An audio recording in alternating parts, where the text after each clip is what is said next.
La France est confrontée aujourd'hui à une situation énergétique qui n'apparaît plus soutenable. L'énergie est un facteur déterminant pour la compétitivité de l'économie française et en particulier de son industrie. La transition énergétique répond à 2 défis majeurs au niveau planétaire. Le changement climatique et la raréfaction inévitable avec ses conséquences sur les prix des ressources en pétrole puis en gaz.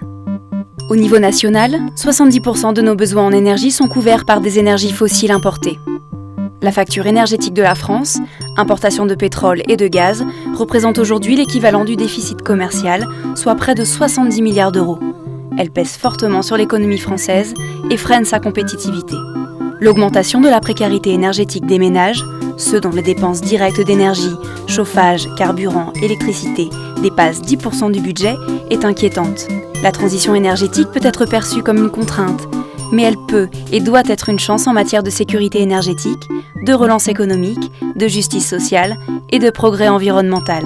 2 orientations se dégagent pour répondre aux différents enjeux. La première consiste à agir sur la demande d'énergie. L'idée est de parvenir à utiliser moins d'énergie tout en maintenant notre confort pour en tirer des bénéfices sur le climat comme sur notre facture énergétique.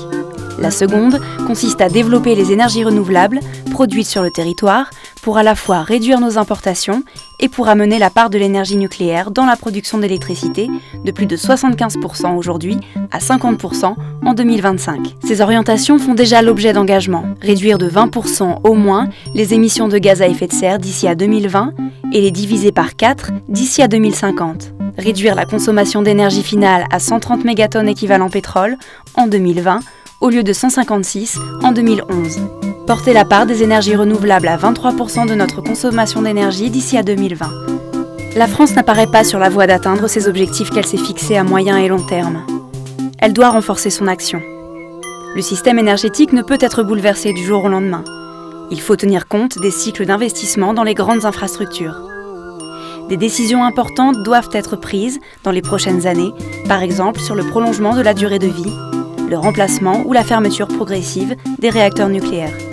Des objectifs clairs à long terme sont indispensables pour orienter de façon pertinente les investissements courants dans l'entretien et le renouvellement des infrastructures de transport et des bâtiments existants.